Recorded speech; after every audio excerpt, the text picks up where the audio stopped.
Alright guys, Tweedledee and Tweedledum in the olive hoodies. We're going to talk to you today about how to work around injuries and niggles and things like that. Like, do you have to stop training or can you train around it? The pretty obvious answer is you can train around most things. If you stop training every time something starts to hurt, very rarely will you get anywhere. So, there's my notes app. Alright, so this is Jack. Jack has, I don't know, in the past 6 months has been a little bit of a, everything at some point has probably hurt at least a little. A bit of a continuous shit show, I want to say. Yeah, you can swear, like fucking go for it. But having said that, so we've dealt with back issues, knee issues, shoulder issues, elbow issues? No, not elbow. That's not on the list so far, but it probably won't be far off now we've said it. We've dealt with a fair few. And having said that, he had one of his best preps into the GPC States meet we did earlier this year. Had a great showing, hit PBs in everything. Yeah, everything. Had a great fucking day. And that's despite spending a lot of time working on making sure his back is staying solid, taking care of a knee niggle that we're now dealing with in greater force because of increased volume. But like he dealt with them along the way. He took a really good mental attitude in with him and had a great fucking comp day. So if something starts to go a little bit off track, that doesn't mean you've got to throw away your competition date or throw away the training program or whatever. You adapt a little, what is that thing? Survive, adapt. Adapt, overcome. Oh fuck. I don't know. Anyway. I'm sorry. Watch Tropic Thunder. Alright, so I'm going to ask Jack some questions and I'll chip in around. But how do you train around injuries, Jack? My way of training around injuries with what I've dealt with, when I did my hips were really tight and I had lower back issues when the past GPC comp, what I did, I took an approach of just trying to keep as mobile as possible, which is a pretty obviously cookie cutter thing to say, but the way I did it was I went through basically going to a chiro every 4 to 6 weeks, where I'd get checked up and cricked and cracked back into position, which I think really helped and paid off. Along with that, just basic stretching, whether it be on a foam roller or I was stretching out my hips often or stretching out my glutes, as everything's all connected. Basically going through very simple motions that I found doing it over time improved drastically and actually quite quickly too. So yeah, I think the over time thing was a big key. Yeah, you had to go into it understanding, alright, this thing has been fucked up for a while. Yeah. I'm going to have to spend some time unfucking it. And in the meantime, we'll change what we need to change around that. And Jack isn't a particularly high candidate for like back issues in terms of like he has a pretty active job, yeah, that kind of stuff. He's not sitting a whole ton. He does uni as well, but work is pretty much all on your feet. Yeah, work's pretty much standing up, bartending, so I'm always moving, always lifting things up and moving them around, so I'm not staying in one spot for anywhere over 20 minutes in sitting position or anything like that. It's only when I'm on a break. Everything else is just going all the time. So yeah, pretty much I've always been a person that's very active too. I've never really had a list of any chronic injuries or anything like that, so quite lucky as well for that. If it's getting to a point, how do you know to stop training? Like, what's your level for, alright, I need to pack this up for today, or? I feel it comes from a technical aspect of lifting. If I say, for example, if we've got to do practicing with squats or doing anything in a mono lift.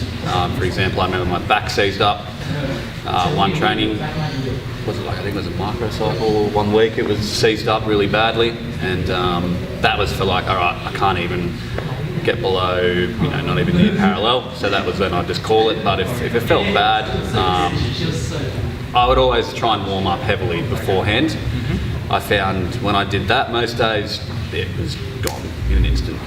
But when it was some days I'd come in a good way.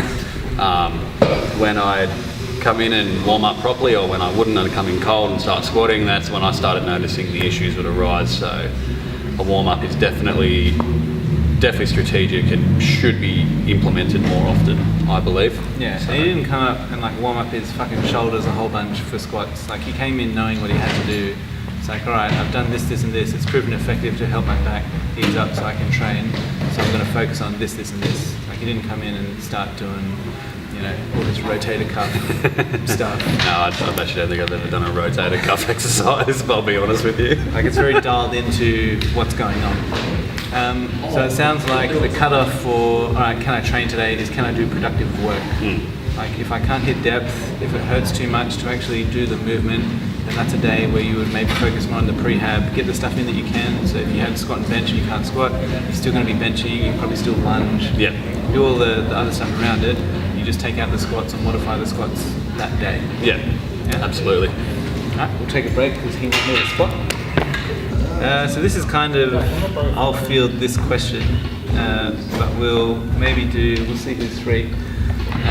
So if I have XYZ issue, like whatever, shoulder, elbow, hip, neck, whatever the fuck, can I still train?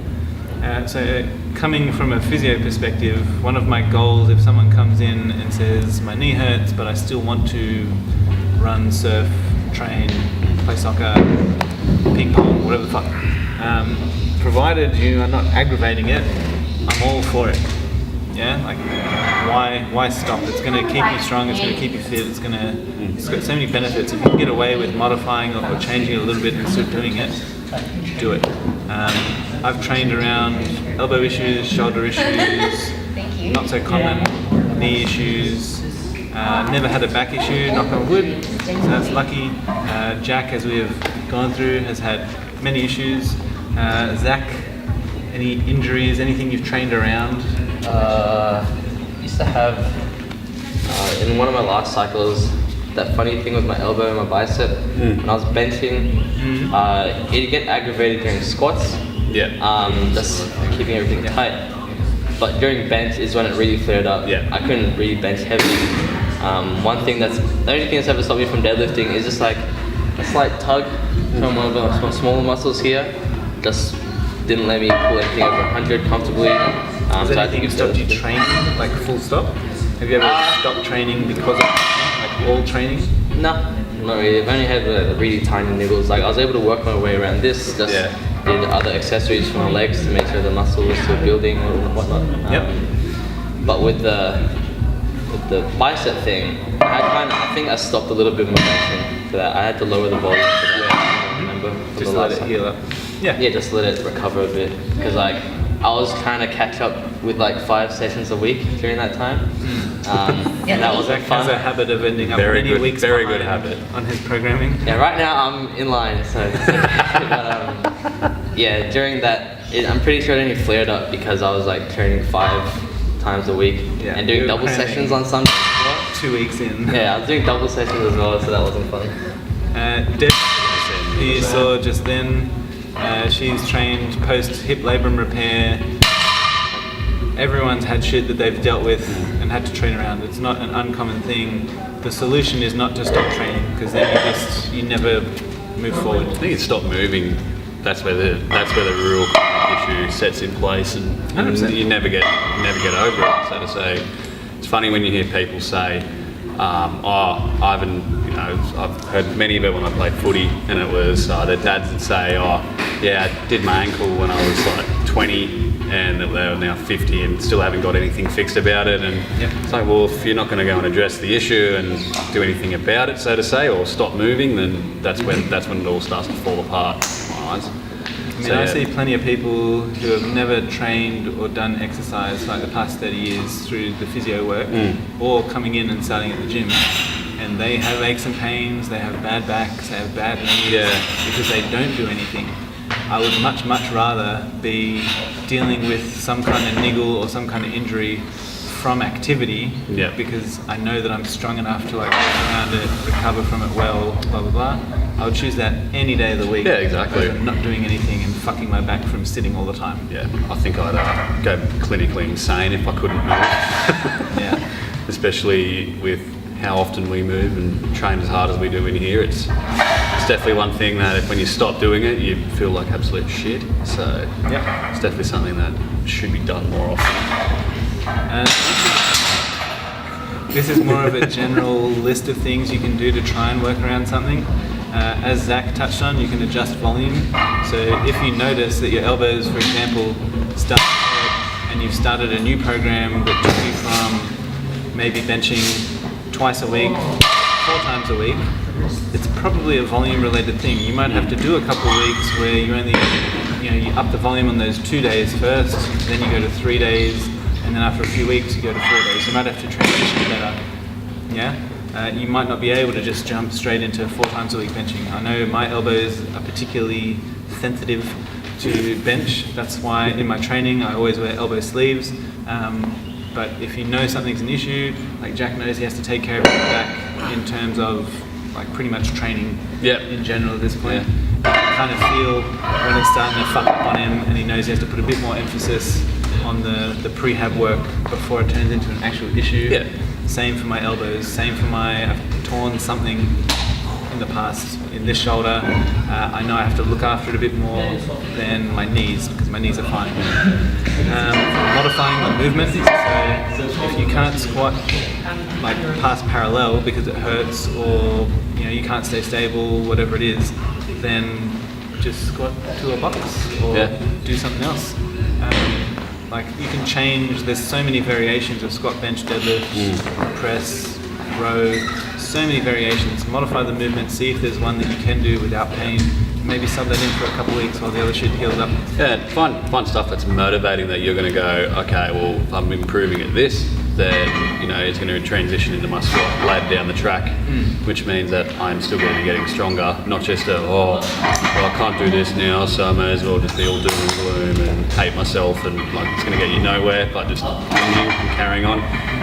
So even like lunges and focusing on that, or even stability work is a big thing that I've now worked on, and that to me is a motivating factor too. The humble step up is one thing that's really pushed me now to go, okay, well, even though I've got a bit of a flared up knee, it's not the end of the world. There's still things I can do that is going to get me stronger instead of just putting weight on the bar, so to say. So it's always those looking at things from a different angle or perspective is going to be the thing that also can motivate you and humble you too. Especially working with weaknesses is the approach that we're taking. Absolutely. So if he comes in, so yesterday, he had a good squat day. He did pretty much all of his sets and reps. That prescribed weight. Pretty much, yeah. Yeah, which is great. We've had days where he comes in and he's like halfway through warm-ups, he's like, man, knee's not feeling it today. It's cool. We'll do lunges, we'll do step-ups, we focus on stuff that's going to improve his squat down the line by working on the stuff he's bad at, which by necessity, you're going to limit the weight, you're going to limit the range of motion, all that kind of stuff. Yeah. And it's a win-win. Instead of trying to go the whole, I think that's where a lot of ego mentality comes into play with people is they'll find there's a niggling sense, and another perspective is that they'll just go, oh no, it's just pain, you've got to push through the pain, when it's kind of like, there's always pain you can push. Fuck your elbow. There's always pain you can push through, so to say, but is it smart? Is it a detriment or a benefit to what you're doing? If it's going to be, say, you get a knee pain and it could be because you've added a heel in and your body's not, or you're not used to the stimulus of having a shoe on, say there's dorsiflexion added on and stuff like that, and then all of a sudden you're like, oh, my knee feels a bit shit.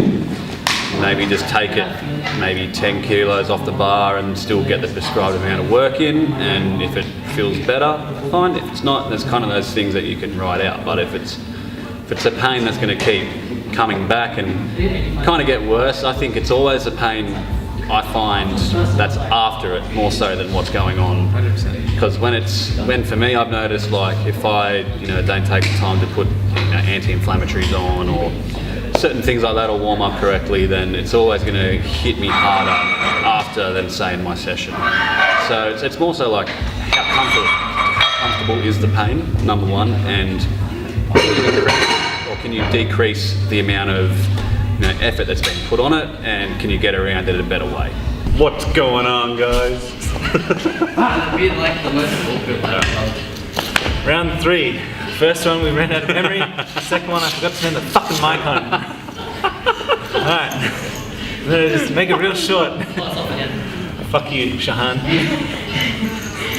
I love you. Ways you can modify shit. You can modify the actual exercise, so you can do front squats instead of back squats. Like there's a million and one different variations. You can adjust the volume, so you can do less total reps, less total volume overall, less weight, whatever it needs to be. You can do less days, so you've got extra days of recovery in between. I think that's a good one. It's definitely a good one, that one. Stepping back off the volume pedal. Yeah, I mean, with this prep in my own way, I've dropped back down to 3 days, being with uni and stuff like that, but it still hasn't slowed me down or anything. I still hit volume, PRs and stuff like that, so to say, but yeah, I think if your time management and everything else is on and you can only come in 3 days a week and you've trained 4 in the past, and it's not going to really change anything at the end of the day. It's kind of a plus in a way, because you get that extra day of recovery that you didn't have before. So it's different ways to look at it that's going to really help you in a way. Yeah, and old Matt, he only trains twice a week because he's got like a billion kids and works a busy job. Still hits great PRs and crushed it last time, hit PRs and everything. Still an animal. He just thinks of it like he's got 7 days a week, 2 of them are training, 5 are recovery. Yeah. And it works for him. So it's pretty good. Each to their own. You can use different equipment, so you can use different bars, deadlift bar, safety bar, neutral grip bar, thick grip dumbbells, fat grips. Like, fuck, there's so much equipment, it's not even funny. Elbow sleeves, knee wraps, wrist wraps, bands, chains. The world is your oyster. There's 100% there is a variation out there with either the movement or the equipment to do the movement that you can do. You just have to be creative enough or resilient enough to find it. Absolutely. It's like what I was saying before it fucked up on us about Brian Shaw. Brian Shaw is, he didn't use he's a massive human, number one, and a very strong human, and didn't use a straight bar or squat bar or anything like that for a long time. He used a safety squat bar and just put a squat bar in the end of his program, and a couple of weeks still hit huge amount of numbers, still does amazing things. Like he still works it around just for him, just to suit what he has to do. So it's not an uncommon thing. Lots of big guys are very immobile in the shoulder, so a straight bar just beats them up. So that's why you've got the safety bar, you've got the Duffalo bar, like those bent ones that are just more comfortable. Yeah. Unreal bar, that bar. Like there's very rarely will you come across a problem that someone hasn't worked around or done before, or given advice on, like on the internet. You have to be careful what you read, because some guys are fucking idiots. But like if you just give it away, you're just making an excuse. Like there's something you can do. It might not be exactly what you want to do. Always a way around it. Always a way. Like we were saying before, when I couldn't squat some days, and there would just be things I'd work on just to look at it from a different angle more so. And that's another way to win. If you're not being able to get into the gym or do things like that, there's still ways around things. You don't need to have weight on your back to still hit PRs, so to say. There's still plenty of things you can do to set yourself up and maximise your results at the end of the day. So yeah, we have had days, I don't know if we've said it on one of these clips with the mic on, we've had days with Jack where he's come in and he can't squat. He warms up and it's just not happening, the knee is too banged up, doesn't like it.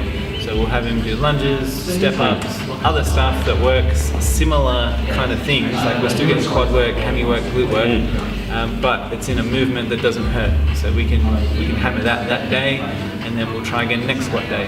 While he's got, there's a couple of days in between to focus on his prehab, focus on his rolling, focus on whatever he needs to focus on. Like if you need to spend 3 to 6 months working on all these weaknesses that are fucking you up in the gym, you're going to come out of it so much stronger long term. It's not wasted time. Like thinking about it in a negative mindset is the wrong way to look at it. You're like, all right, I've identified a bunch of issues. Yeah, they're going to take time to fix, but once I fix them, I'm going to be so fucking strong. Absolutely. Brian Shaw is going to hit me up. You know what I mean? Maybe. Yeah. Maybe. It's a dream. It's a dream. It's realistic in a very unrealistic view. But if you look at it from that positive direction, like, all right, once I fix this, I have so much more strength potential. Then it's not even a chore. Like you want to do it, and it keeps you motivated. It keeps you wanting to come in. Exactly. I think that's the big thing as well. Motivation. sometimes it's just that you've trained that for so long.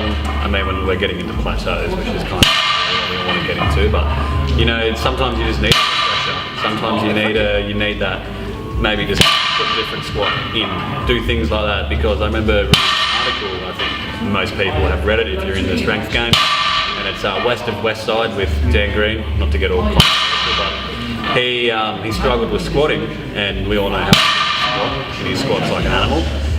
He just did front squats for a long time, and it got him in that mind state where he was not so injured, and you know, given all those things came, but he blew his squat up by an extra 100 pounds each comp that he did. So you know, in saying that, it's a thing to look at. You know, sometimes there's that mental refresher or that next thing to aim for. So like going into fucking break. sometimes and sometimes you just need to go. Squatting for years.